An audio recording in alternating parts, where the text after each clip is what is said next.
El Ministerio Apostólico de Enseñanza y Predicación Rema Internacional presenta hoy al Reverendo Fernando García Sotomayor con la proclamación de las buenas nuevas de Dios para tu vida. El mensaje de ayer, el mensaje de hoy y el mensaje para la eternidad a los que tienen hambre y sed de la palabra de Dios. Un querigma de Dios para el que oiga, el que tiene oídos para oír.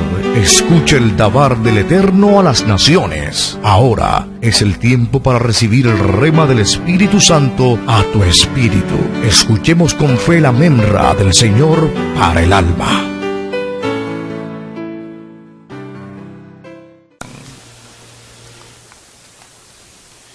Dice la palabra de Dios en el libro de Santiago, capítulo 3, los versículos 7 y 8. Voy a leer la palabra de Dios en el nombre del Padre, y del Hijo, y del Espíritu Santo.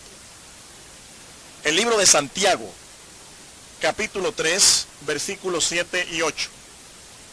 Porque toda naturaleza de bestias, y de aves, y de serpientes, y de seres del mar, se doma, y ha sido domada por la naturaleza humana.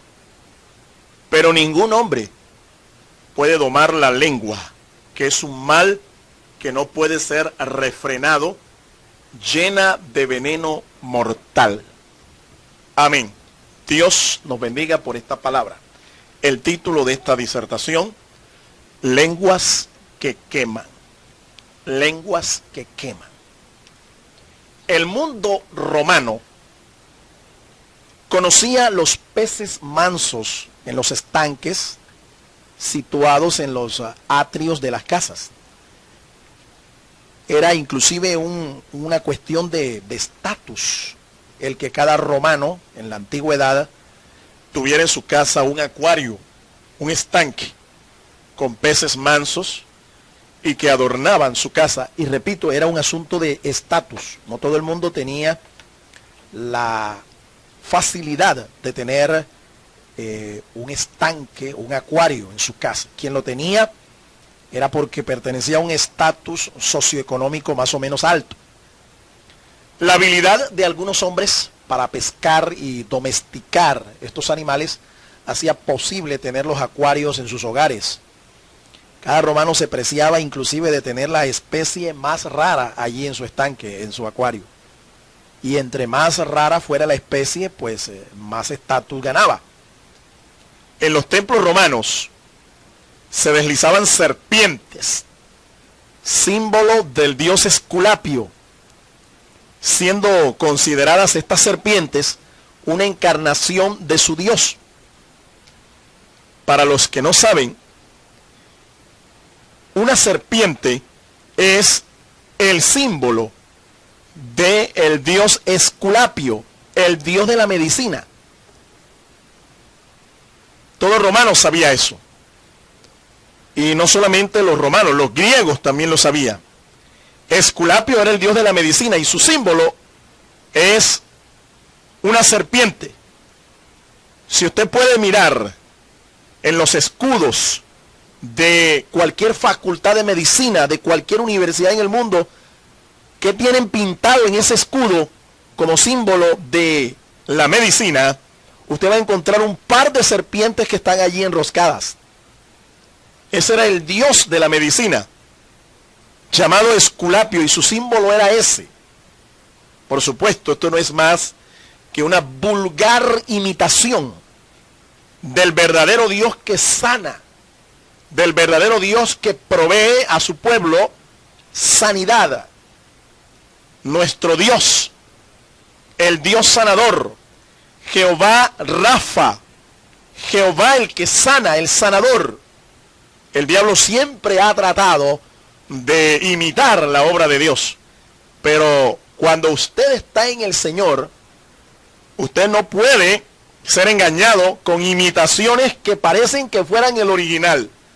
Cuando usted está en el Señor, Dios le da a usted discernimiento para distinguir la fotocopia del original.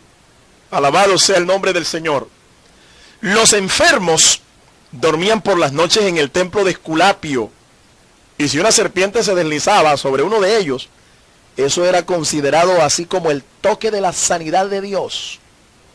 Era un honor que una serpiente se deslizara por entre sus pies porque era como si Dios te tocara. ¿Sabes? Hoy en día hay iglesias fanáticas, en donde todavía se practica este tipo de culto. Se usa esta práctica peligrosa. En los Estados Unidos y en algunas regiones del mundo hay sitios en donde la asamblea de miembros se reúne y de repente sueltan serpientes en medio del culto. Y se considera que aquel al que una serpiente no lo toque, no le haga daño, esta persona está en bendición. Pero aquel que es mordido por una serpiente, ese estaba en pecado. Eso es increíble, eso se practica hoy en día. Todavía se practica en algunas iglesias fanáticas. El ingenio del hombre, según Santiago, el escritor de este pasaje que nosotros hemos leído, el ingenio del hombre ha dominado todas las bestias, incluyendo las serpientes venenosas, de donde se extraen sueros. Pero hay un elemento, hay un instrumento que el hombre no ha podido dominar. Sobre todo aquel que no ha rendido su vida a Jesucristo y ha dejado que el Espíritu de Dios controle su vida. Únicamente, dice Santiago, la lengua permanece indómita, indomable, indomesticable. Hay lenguas que queman, lenguas que no han sido dominadas, lenguas que no han sido controladas por el Espíritu Santo de Dios. La lengua necesita ser dominada para que sea útil y para que sea benéfica. Yo quiero hablarle hoy a usted de tres usos que se le puede dar a la lengua cuando ésta ha sido dominada. Tres usos que se le puede dar a la lengua cuando ésta ha sido dominada. El primero, la lengua debe usarse para hablar la verdad. Cuando uno va a un tribunal de justicia, a usted se le obliga a prestar un juramento. Y bajo ese juramento usted declara decir la verdad, toda la verdad, y nada más que la verdad.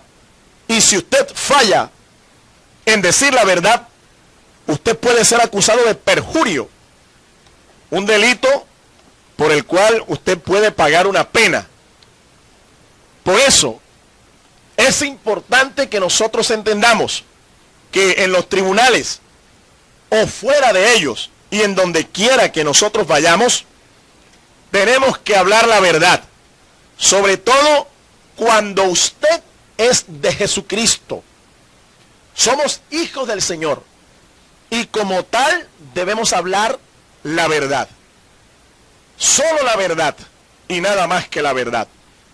Cuando nuestra boca habla solo la verdad, cuando nuestra lengua habla solo la verdad, nosotros somos edificados, somos bendecidos.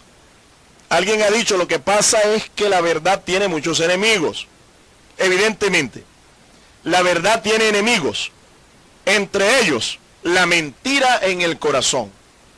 Cuando una persona no ha logrado desechar la mentira, cuando una persona no ha desechado todo lo que es falso en su corazón, indiscutiblemente que esto se constituye en un enemigo, un obstáculo para hablar la verdad. La mentira, inclusive a veces, llega a ser compulsiva en algunas personas. Llega a ser compulsiva al grado de convertirse en un problema de tipo psicológico. Se le llama melómano a aquella persona que con facilidad miente y no solamente es capaz de engañar a los que están a su alrededor, sino que él también termina siendo trastornado y creyendo sus propias mentiras. Es increíble que aún entre el pueblo de Dios haya gente que mienta con una facilidad tan pasmosa que no se alcanza ya a distinguir cuando dice la verdad o cuando está hablando mentira. La Biblia de por sí dice que el corazón del hombre es engañoso y que solo Dios lo conoce. Por eso es importante que cada uno de nosotros reflexione y haga un alto cuando note que hay mentira en su corazón, porque el Señor Jesucristo dice que de la abundancia del corazón habla la boca. Y si en su corazón hay mentira, tarde o temprano su boca hablará mentira. La mentira es un enemigo mortal entonces de la verdad. Otro enemigo mortal de la verdad es la hipocresía de labios. Mire, la hipocresía consiste en mantener una apariencia, una careta delante de los demás, cuando no se es esa persona. Hay gente que dice, habla y muestra una apariencia que no es la real. Termina este tipo de personas con una personalidad dividida, hasta esquizoide, esquizofrénica, dos personalidades, dos caras, dos naturalezas en esa persona. Y mire, cuando esa mentira y esa hipocresía ha tomado el corazón y domina la boca de esta persona, ¿sabe qué? Es una puerta abierta a un demonio que en las Escrituras se llama así: demonio de error o espíritu de mentira.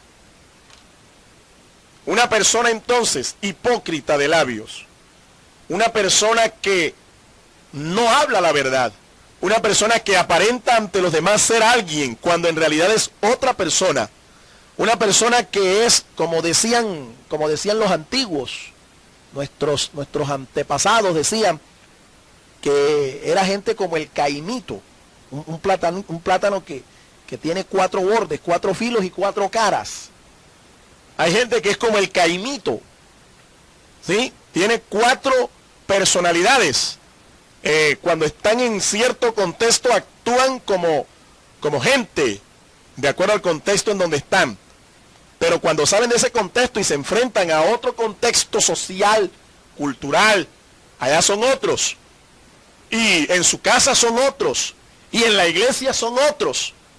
A la final hay una crisis de identidad en esta persona, que uno no sabe realmente quién es esa persona, porque ha asumido más de una careta, es hipócrita, tiene el alma dividida, porque no hay verdad en su corazón. Alabado sea el nombre del Señor.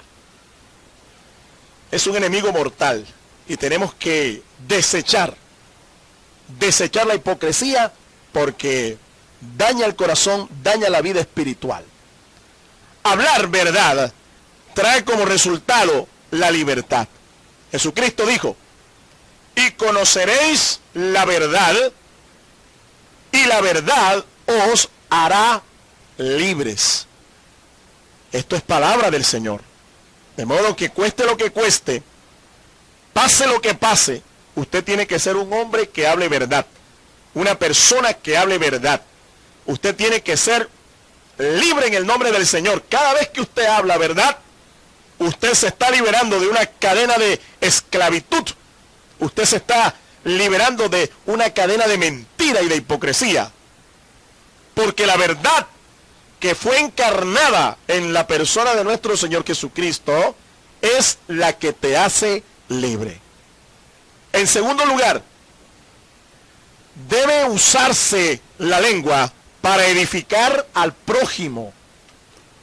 Para edificar al prójimo. La edificación espiritual también tiene enemigos. Cuando usted vaya a hablar algo de alguien, por favor, cerciórese que lo que usted dice es verdad. Y no solo eso, cerciórese de que lo que usted va a hablar de esa persona va a edificar a esa persona. Si usted no ha sido testigo de lo que dicen de esa persona, si usted no le consta, si usted no tiene pruebas, si usted no tiene evidencias de que lo que va a hablar de una tercera persona, lo que va a hablar del prójimo, no es verdad, es mejor que no lo hable.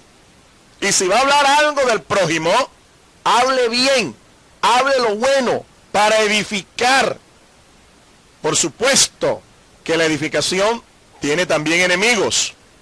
Por ejemplo, encontramos un enemigo mortal para edificar a nuestro prójimo con nuestra lengua. Cuando existe la malicia en la gente que es carnal. La Biblia habla de 3 clases de creyentes. La Biblia habla del creyente natural, aquel que cree solamente en lo que ve, en lo que huele, en lo que palpa. Ese creyente natural cree en la naturaleza, tiene la revelación primaria de Dios, pero no ha nacido de nuevo. Hay una segunda clase de creyente. Este es el creyente carnal. Este creyente carnal es alguien que ha nacido de nuevo, conoce las cuestiones espirituales, tiene la revelación escrita de Dios, el Espíritu Santo lo ilumina, pero no vive de acuerdo a lo que cree, no vive de acuerdo a lo que ha aprendido de la palabra. Todavía está dominado por el ego, todavía está dominado por la carne, todavía está dominado por la concupiscencia. La malicia de gente carnal es un enemigo mortal de la edificación a nuestro prójimo. Y hay una tercera clase de creyente, es el creyente espiritual. El creyente espiritual ha nacido de nuevo, ha sido lleno del Espíritu Santo de Dios, tiene el fruto del Espíritu, y esta persona cuando habla del prójimo, habla para edificar al prójimo. Le pregunto a usted, ¿qué clase de creyente es? Hay otro enemigo de la edificación al prójimo, es el odio de aquellos que son malignos. Hay gente que en su corazón acumulan resentimientos, guardan rencores. Estos rencores se convierten posteriormente en amargura y se revela o se manifiesta en el odio hacia sus semejantes. Hay gente que le envidia a otro su prosperidad, le envidia a otro su unción.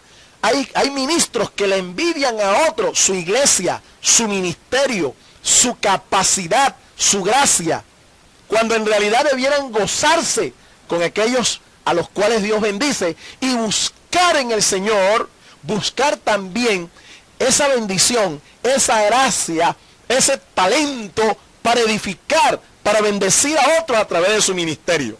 Terminan resentidos, terminan frustrados, terminan amargados y odiando a sus consiervos, porque no soportan ver a otro bendecido, no soportan ver a un consiervo que Dios lo respalde, que Dios lo levante.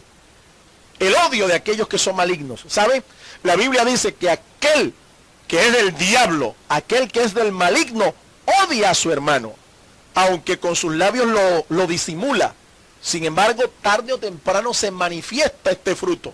Por eso, mi amado hermano, cuando usted vaya a hablar de un hermano en la fe, cuando usted, mi estimado consiervo, vaya a hablar de otro consiervo suyo en el ministerio, si a usted no le consta lo que va a decir, no lo hable, no lo testifique, no lo pregone, porque a usted no le consta. Y si va a hablar algo de alguna persona, hable lo bueno, hable lo que es para edificación.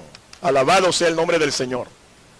Para hablar, edificando a nuestro prójimo, nosotros tenemos que llenarnos del Espíritu Santo de Dios. Y cuando eso sucede, cuando hablamos para edificar a nuestro prójimo, esto trae un resultado: la madurez en la salvación. Y Dios nos llama a esto. Dios nos llama a todos a madurar en la salvación que es en Cristo Jesús. Cuando usted no es maduro, corre el peligro de que una de las manifestaciones de la carne se manifieste en usted. El apóstol Pablo habla de las manifestaciones de la carne.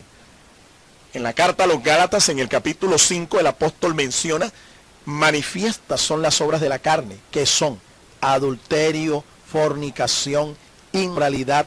Y hay una lista bien negra de por lo menos 18 manifestaciones de la carne, entre las que están los celos, entre las que está la disensión, entre las que están la envidia. Óigame, todas estas cosas no se van a manifestar en su vida cuando usted es un creyente maduro espiritualmente. Cuando usted es maduro en la salvación, cuando usted habla, hablará para edificar al prójimo. En tercer lugar, se debe usar la lengua para glorificar a Dios. Para glorificar a Dios. Por supuesto que glorificar a Dios también tiene obstáculos, tiene enemigos mortales. Uno de los enemigos número uno de la gloria de Dios es nuestro propio egoísmo. Cuando lo que quiero es glorificarme yo, cuando lo que quiero es que me conozcan a mí, cuando lo que quiero es hacerme un nombre para mí, entonces yo no estoy glorificando a Dios. Yo estoy glorificándome a mí mismo. Hay gente que piensa que el reino de Dios es el reino de ellos. Y entonces se construyen especies de imperios, se construyen especies de organizaciones con el nombre de Cristo por delante, pero en donde Cristo no es el rey, sino un hombre, un ídolo, alguien que ha edificado su propio imperio, ha edificado su propia iglesia, su pequeño reino, y allí el emperador es él. Estas son las iglesias a las cuales el Señor, en el libro de Apocalipsis, dice que se aparece a la puerta de la iglesia, llama y toca a ver si alguien que oye, alguien lo recibe y abre la puerta. Es el mensaje que el Señor da a estas iglesias. He aquí, yo estoy a la puerta y llamo. Si alguno oye mi voz y abre la puerta, entraré a él y cenaré con él y él conmigo. Un llamado que el Señor hace a la iglesia que tiene el nombre de él, pero que lo ha echado fuera. Pero el Señor toca y el Señor llama porque quiere reinar. Quiere destronar al ego de nuestro corazón y reinar él. Otro enemigo mortal de la gloria de Dios es el orgullo en la carne. El orgullo. ¿Sabe? Hay gente que está más orgulloso de su pastor que del mismo Cristo que lo salvó. Y eso es algo insólito. Es algo insólito. Hay gente que conoce más al pastor que lo guía espiritualmente que al príncipe de los pastores, que se llama Jesucristo. Y para ellos es más grande aún el mismo pastor que lo que dice el Señor. Por eso se presentan situaciones en las que la gente, escúcheme, oye más la voz del pastor, oye más la voz de su pastor que a la voz de Dios que está aquí en esta palabra escrita y revelada. Y cuando se presenta una situación en la que se confronta la palabra de su pastor y la palabra de Dios escrita en la Biblia, ellos prefieren obedecer a sus pastores antes que a la palabra de Dios. Increíble, pero así sucede.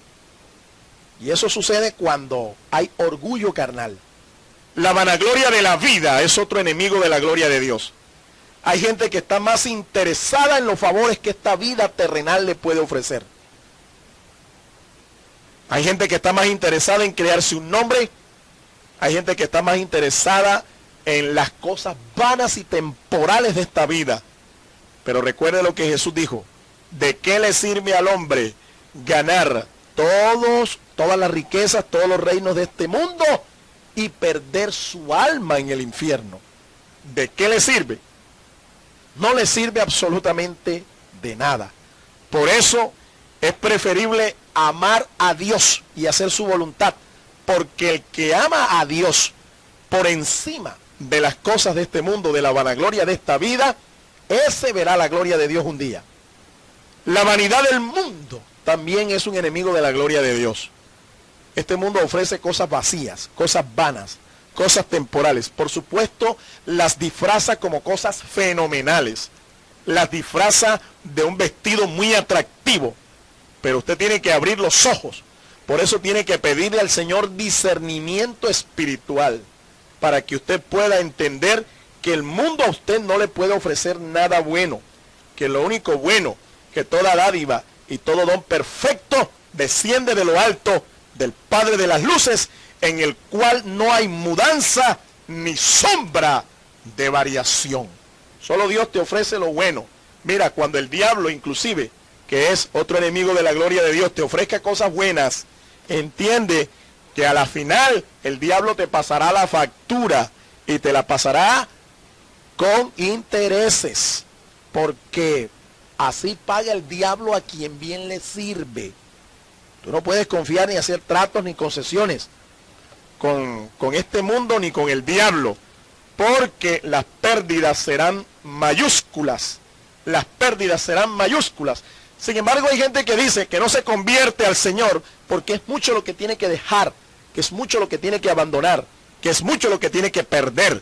Pero déjeme decirle, nada bueno, entre comillas, que tú pierdas será realmente tan bueno como lo que el Señor te ofrece. Solo aquellos que están dispuestos a hablar bien para glorificar a Dios, a hablar con su lengua para glorificar al Señor, solo aquellos realmente son los que disfrutarán de la victoria y la bendición de Dios. Dice el apóstol Juan en su primera carta, en el capítulo número 2 y el versículo 15. No améis al mundo ni las cosas que están en el mundo. Si alguno ama al mundo, el amor del Padre no está en él. Porque todo lo que hay en el mundo, los deseos de la carne, los deseos de los ojos y la vanagloria de la vida, no proviene del Padre sino del mundo. Y el mundo pasa y sus deseos, pero el que hace la voluntad de Dios permanece para siempre. Bendito y glorificado sea el nombre de nuestro Señor. Si mi hablar glorifica a Dios, tendré como resultado un fruto, la humildad y la mansedumbre. Fruto del Espíritu Santo. Repito, si mi hablar glorifica a Dios, tendré como resultado humildad y mansedumbre. Fruto del Espíritu Santo. Y quiero concluir en esta hora con estas reflexiones. Solo el poder del Espíritu Santo es capaz de dominar la lengua. ¿Sabe? Hay gente que dice, es que yo trato, pero es que se me salen las palabras, no puedo controlarme. Y usted tiene la razón en eso. Usted necesita un poder espiritual mayor que el suyo. Usted necesita el poder del Espíritu Santo para poder dominar la lengua, controlar lo que habla. De lo contrario, usted no lo podrá hacer en sus propias fuerzas. De lo contrario, siempre será un desbocado, siempre será un deslenguado. Y el salmista dice que el hombre deslenguado jamás será firme en esta tierra. El ser humano jamás podrá dominar la lengua por su fuerza. Por eso el salmista decía, escucha lo que dice el Salmo de David, 141, y el versículo 3. Él oraba así: pon guarda a mi boca, oh Jehová, guarda la puerta de mis labios.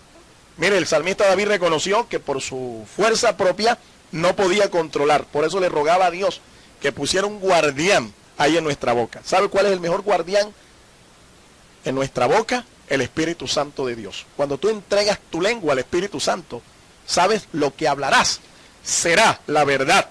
Lo que hablarás edificará al prójimo y lo que hablarás glorificará al nombre del Señor. Cuando logramos hablar siempre la verdad, edificar a nuestros hermanos y glorificar a Dios, nuestra lengua será una bendición. De lo contrario, siempre nos meterá en problemas. Gran parte de los problemas en los que mucha gente se ha metido, ¿sabe a qué se debe? A que han hablado más de la cuenta. A que no han sabido callar cuando tienen que callar y hablar solo cuando deben hablar. Yo le pregunto a usted, ¿cómo está su lengua? ¿Está bajo control? ¿O es una lengua de fuego? Entre comillas, esa lengua de fuego que quema a todo el mundo. ¿Tú sabes por qué la lengua? Se preguntarán algunos, ¿por qué la lengua es lo que el Señor pide para controlar todo? Santiago, cuando hablaba de la lengua, decía que un barco, por muy grande que sea, era dominado por un pequeño timón. Y comparaba la lengua en nuestro cuerpo como un miembro pequeño, pero que era capaz de incendiar toda la rueda de la creación. ¿Por qué la lengua? Óyeme, ¿por qué la lengua? Porque con la lengua, repito, nosotros podemos ministrar vida o muerte. Lo que hablamos puede bendecir o puede maldecir a una persona. pero Dios quiere que nuestra lengua sea usada para bendición. Y yo te bendigo en esta hora, en el nombre del Señor. Shalom, Ubrajá, Adonai. Paz y bendición del Señor. Amén. El Ministerio Apostólico Rema Internacional pone a disposición esta predicación. Ofrecemos ministración a simposios, seminarios, campañas evangelísticas, educación globalizada sana y de carácter interdenominacional. Escríbanos a ministerioremainternacional@gmail.com o llámenos al celular 316-270-7181.